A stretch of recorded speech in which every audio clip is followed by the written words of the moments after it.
Hello, everybody. Welcome back to another week of Alabama high school football. Here we are in week 5. It just doesn't seem possible to think about halfway home through this regular season. This is PSN, and I'm your host, Artie Decker.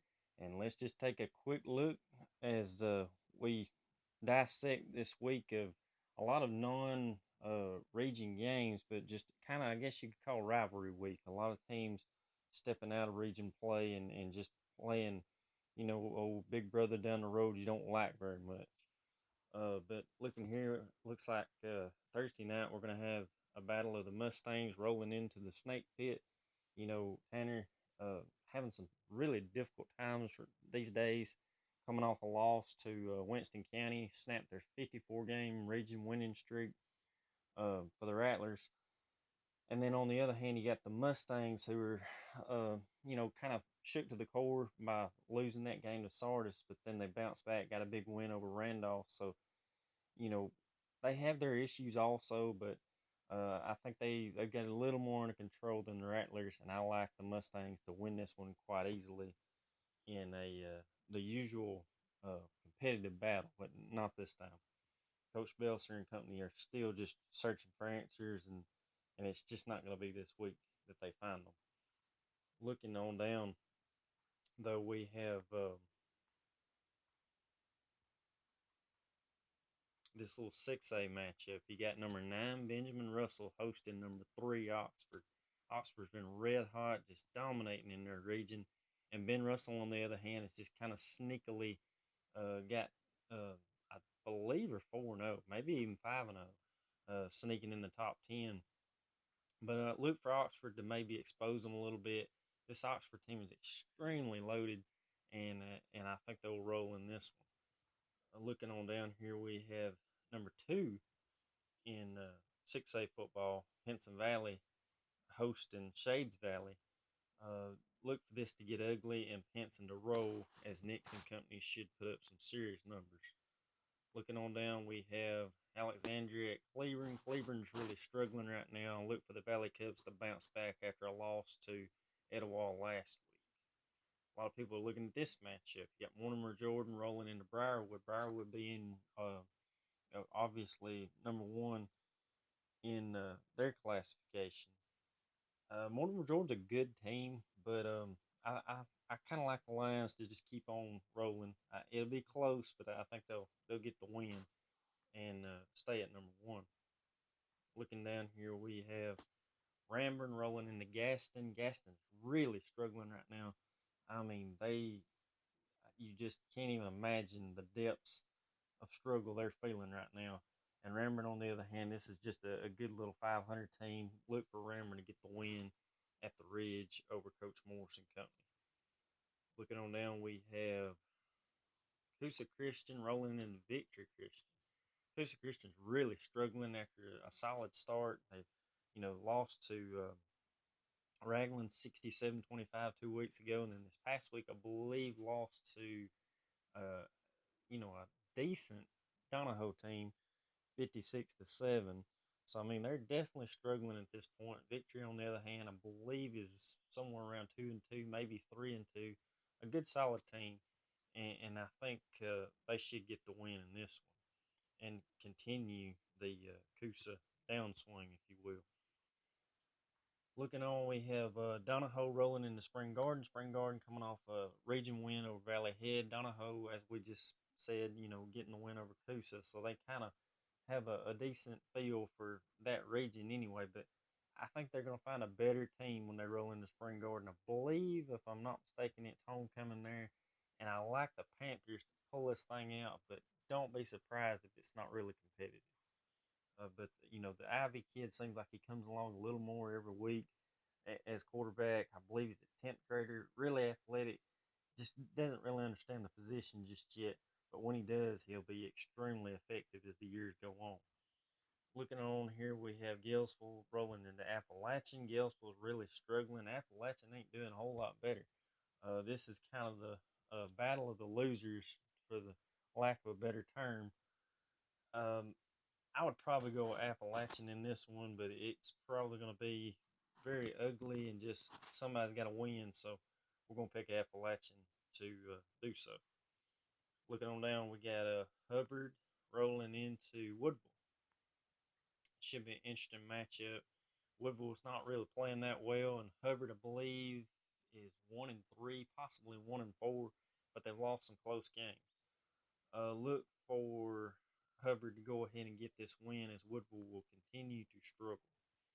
Looking into these interclass games, let's look at number 4 in 2A taking on number 5 in 1A as Aliceville rolls into Pickens County. Pickens County is a good team, but I think Aliceville is just a little too much for them and will get the win in a close one. Looking on, we have looking at this Asbury team. They're obviously really struggling. Holly Pond's actually, I believe, maybe about 500, if not 2-3 this year. So look for the Broncos to get a win in this one as Asbury will continue to struggle. Looking on down, we have um, just take a quick look at this Beulah and Wadley matchup. That could be a really good game. Beulah is a 3A school. Wadley is a really good 1A school.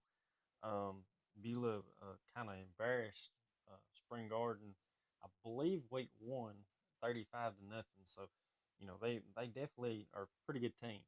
And Wadley though is they're a little different caliber than Spring Garden. So I'll look for Wadley to win this game, but it should be really tight. Um, Looking at Blunt rolling into McGill Toolen. McGill Toolen's number 5 in 7A, and Blunt is number 8 in 6A. Blunt looking to bounce back after getting embarrassed a few weeks ago. McGill, on the other hand, just trying to roll on. Look for McGill to get the W, and Blunt to once again have issues going up against good competition. Looking at Boaz rolling into Averettville. Boaz really struggling at this point. Uh, and Dale will not be the answer for them as the Aggies should roll because you got to look at it this way. The Aggies are a motivated team after taking just a beating from a really good Oxford team last week. So they're looking to release some frustrations, and I believe they'll do that against the Pirates in this one. Looking on down, we got Brewer at Arab. Arab actually coming off their first win of the season. Brewer really playing well.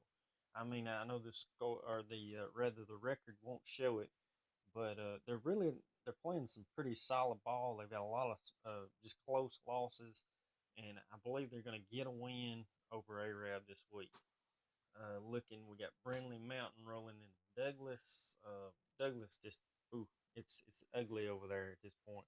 And then you got Brindley Mountain, who's actually making some positive steps. Really, once again, another one of those deals, kind of like Brewer. They've they're not taking those blowout losses like they have been in the past. So, I mean, there's improvement being shown.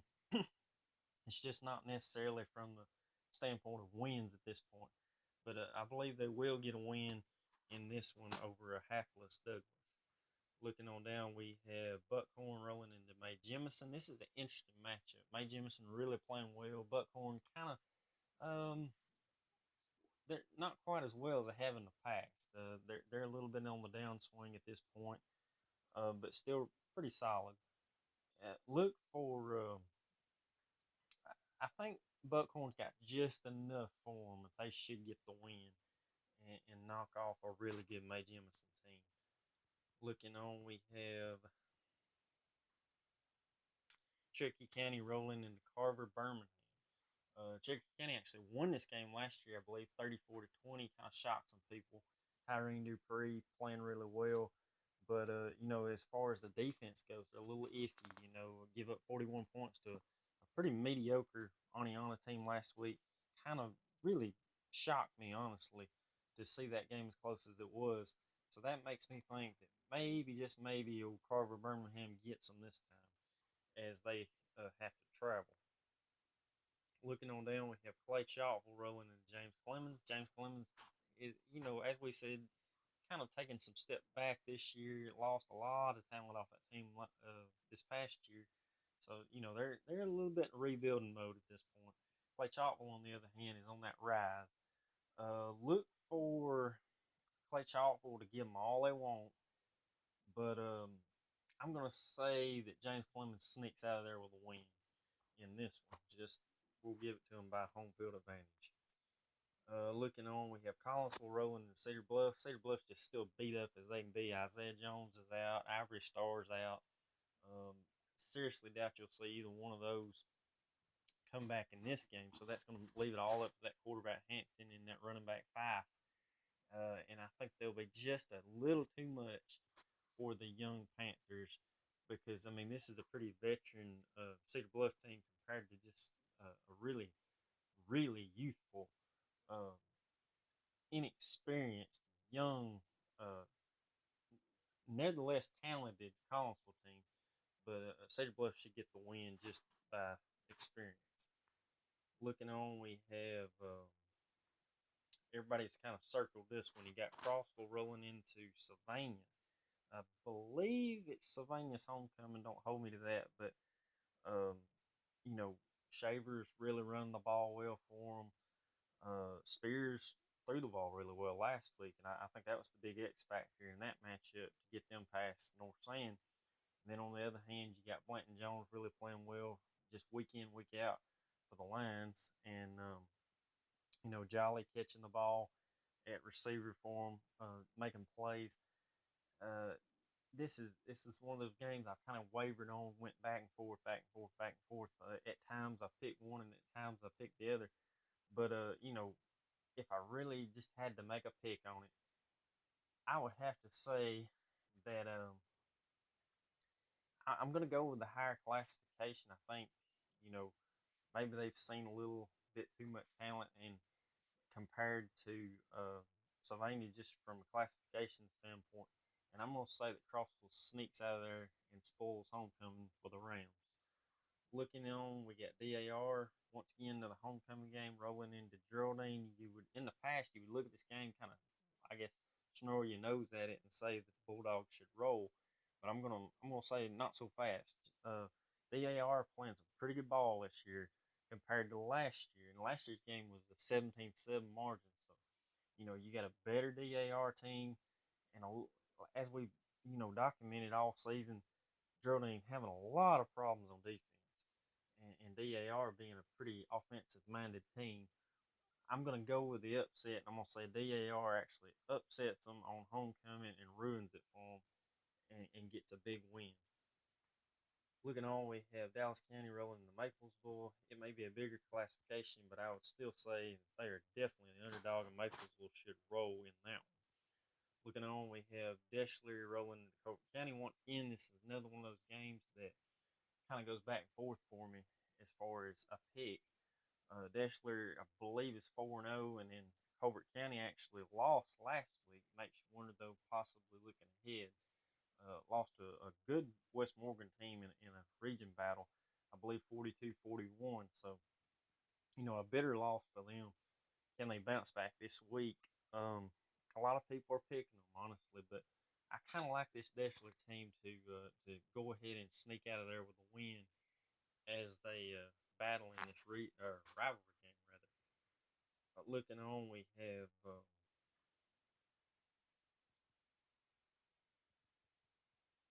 let's look at Fayette County and Coleman. Fayette County really playing well this year. Coleman, just one of those sneaky teams nobody really gives any credit, but if you look at the record, it's pretty impressive, and even their losses are not bad losses. Um, I like Coleman actually get this win.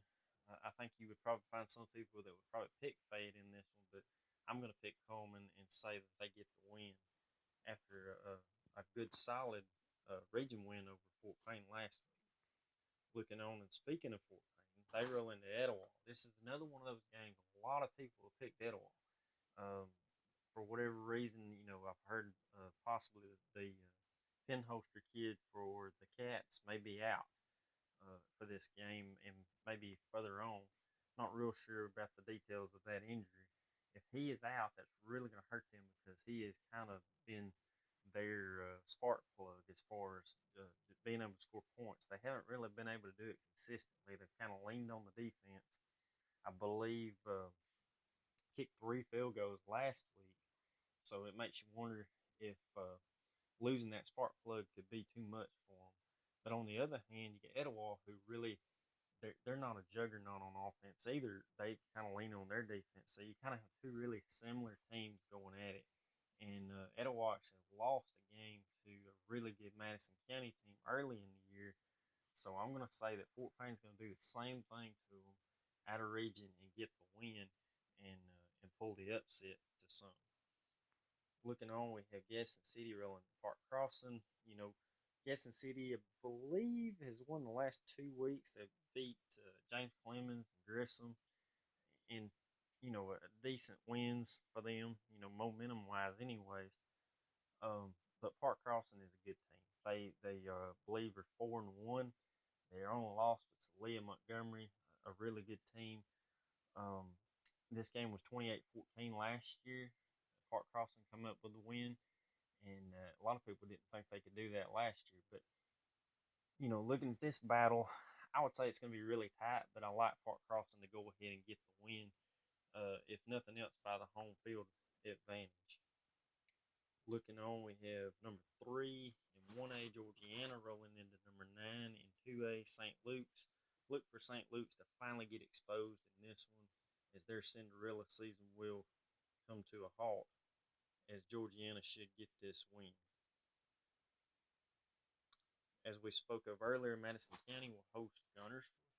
This battle to me is a lot like that Etowah rolling in there a few weeks ago. I like Tay Pruvens and Madison County actually to get this win, and but I like a tight margin, but I think they will get the win over Gunnersville. This Gunnersville team is pretty good, but I don't think they're great, so I'm not really as sold on them as I have been in the past. Looking on, we have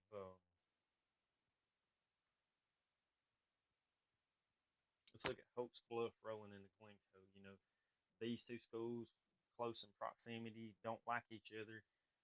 Obviously, Glencoe, um, they got off to a hot start, but they kind of took some steps back the last few weeks. Especially just taking a blowout loss to Piedmont after having high hopes going in there. Maybe that's left a little bit of a hangover effect for them. And then you got Hopes Bluff, on the other hand, you know, took the shocking loss to Jacksonville a couple of weeks ago. They bounced back with just a very impressive beatdown win over lackluster White Plains. So they kind of relieved a lot of frustration last week and look for them to be just a little too much for Glencoe and get the win in this one. Looking on, we have Ider rolling in North Sand. North Sand added a little bit of his own read look last week, seemed to help the offense tremendously. So look for them to continue to do this. I believe Marlboro was actually out last week, being their starting running back. He possibly could be back this week. I don't think it was a serious injury, so that would be big for them to get him back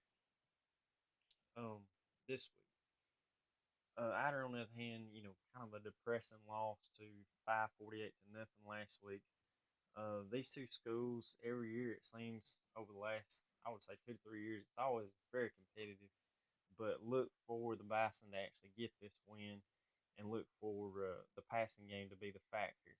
As young Landon Green should throw the football as well as he did against Savannah, they will definitely win the game. And Austin Hill making some big plays in as far as receiving the ball. But once again, I think it'll be tight, but I do like the Bison to get the win in Higdon. Looking on, we have Lynette rolling into Hanley. Lynette, we've spoke a lot about them all year. Really talented team. Hanley, on the other hand, trying to defend their state title. I believe are 0-4 now, but coming off if you can say it, an impressive loss to a number one Leeds team.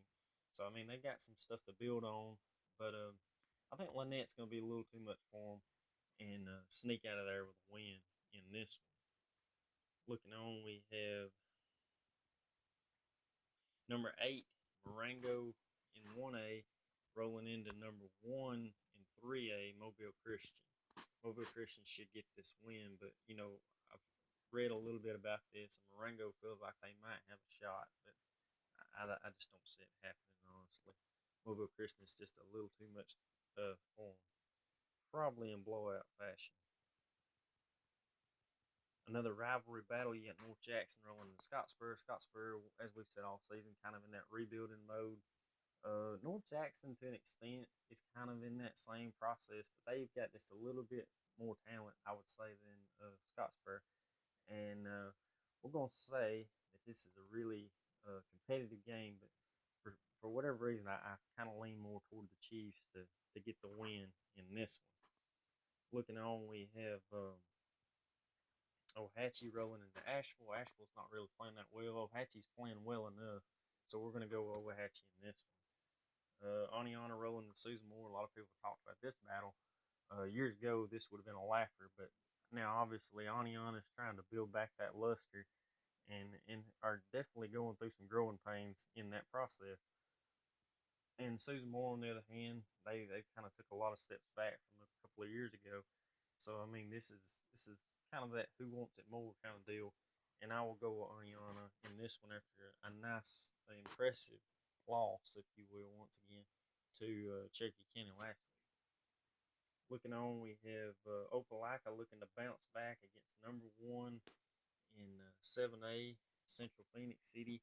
It ain't going to be the bounce back this week. Opelika's probably going to take another loss because this Central Phoenix City team is just too talented for them to take. Um,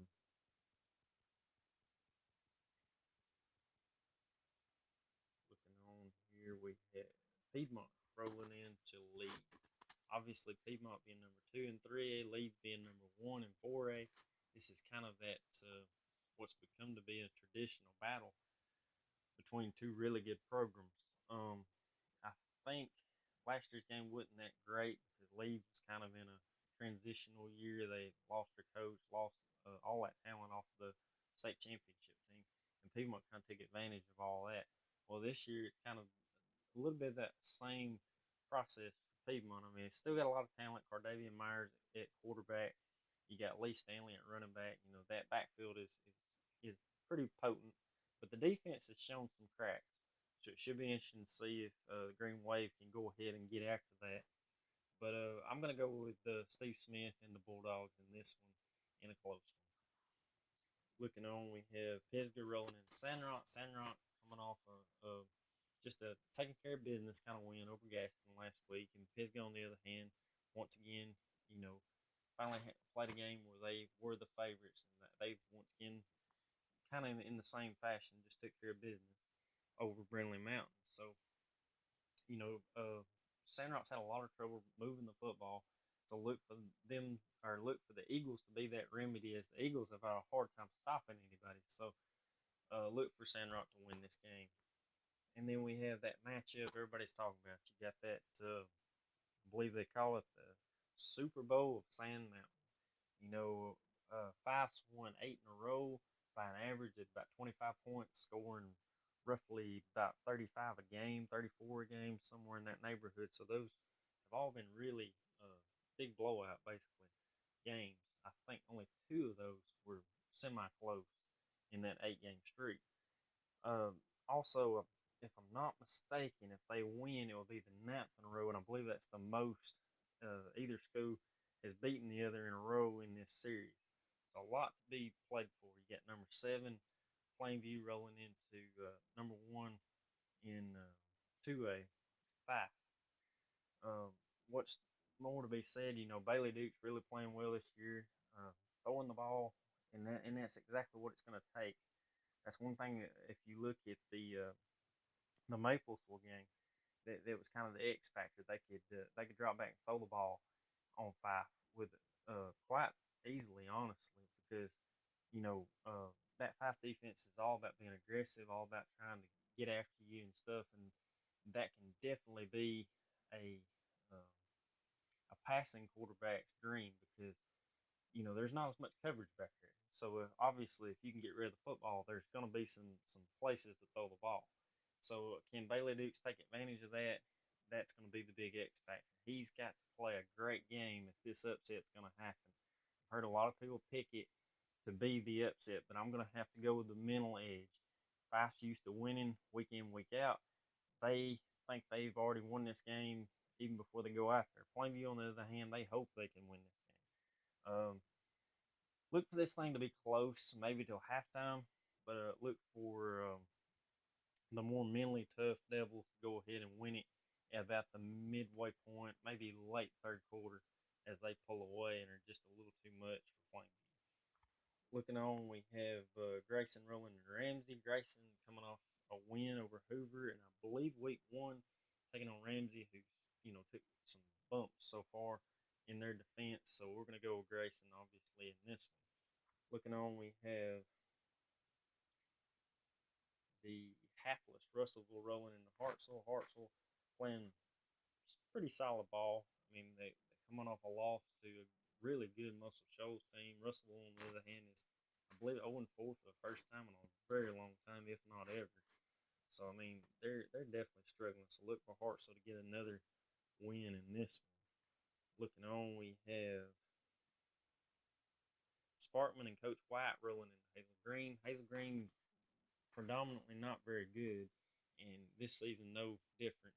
And then Coach White and company, as we've said, kind of that Cinderella feel to them, and look for them to get the win in this one. Looking on, we have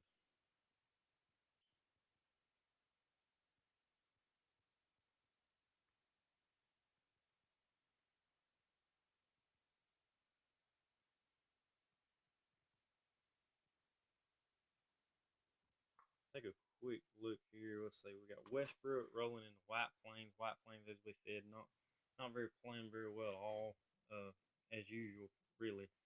I believe their losing streak is somewhere in the ballpark of 21 in a row, so it'd be a huge win if they could somehow get the W.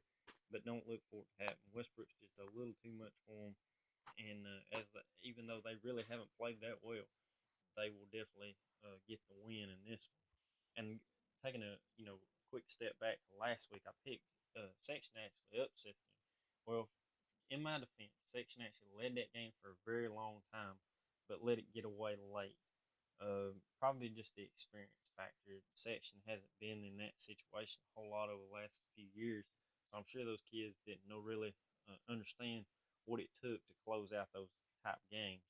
As to where Westbrook, on the other hand, not a really successful program, but maybe a little more so than Section. I think they took advantage of that. Looking on, we have Woodland at Randolph County. Woodland just really not playing well at all, and then Randolph County on the other hand is on a definite high. So this battle of the rivalry, it shouldn't be much of a game. I would definitely go with Randolph County to win this one with a pretty good bit of ease. And then also locally, Valley Head is actually off this week, so they can kind of lick their wounds and get prepared for next week as they host their biggest, I guess, challenge in their region, Cedar Bluff. So they definitely are going to be game planning by that, I'm sure, and give Coach McWhorter and company their best shot. Let's take a look at the latest polls here. We have Central Phoenix City still holding strong at number one, Hoover at number two, Thompson getting the first place vote at number three. Once again, Hewitt Trustful also getting the first place vote at number four. No real movement. Spain Park takes a little bit of a tumble to number 9. Mountain Brook, with that win over Spain Park, actually goes to number 10 and sneaks in that top 10.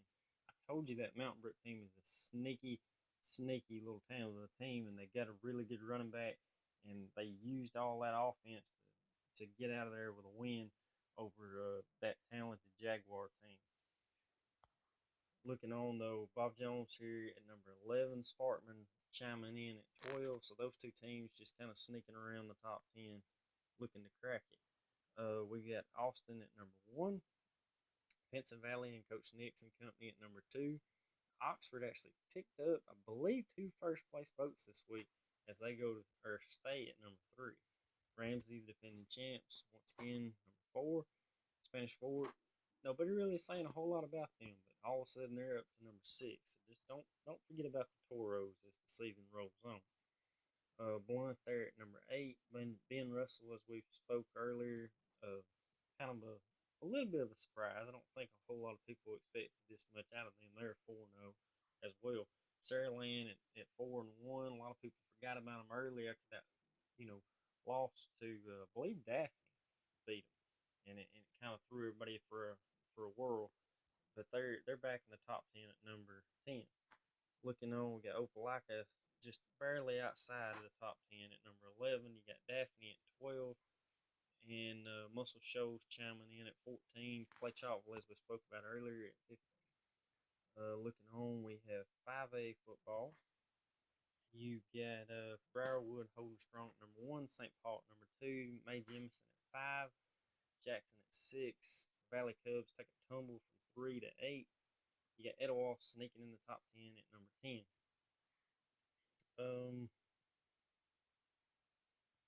Crossville chimes in at about 15 there, so that would be a big win if they can get that one over the Rams. As far as possibly somehow, probably not next week, but eventually cracking that top 10. Leeds holding strong at number 1. Andalusia, though, nipping at them heels with 7 first place votes at number 2.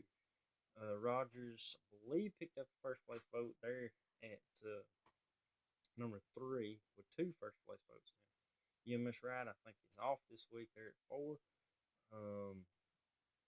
As we talked about earlier, Deschler with that big game with their rival Colbert County at number 7. Oaks Bluff tied for 8th, actually.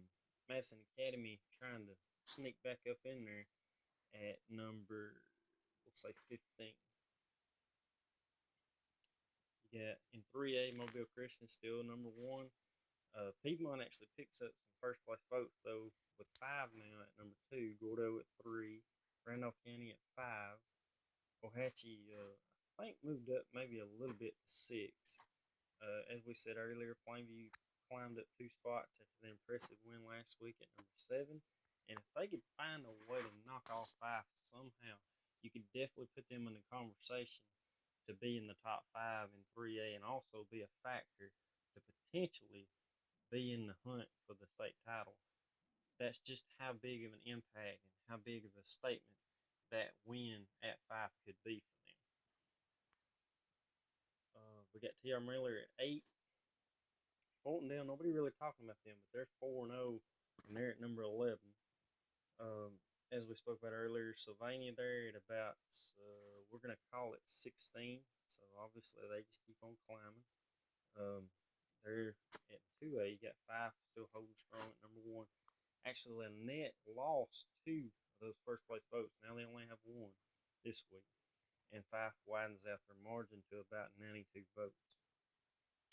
Lynette, a lot of people didn't like the fact that they give up 40 or give up 20 actually to a kind of mediocre real town team. But I kind of read about that. I was curious. It was actually 33-7 at halftime. So makes you wonder if he didn't put in some of the second stringers and they give it up to him. But I don't know. Yeah, only the locals could tell you that one for sure. But the writers didn't like the fact that they give up the 20 points, obviously. Leroy, number 3. Aliceville at 4. Elba at 5. Nothing really changing.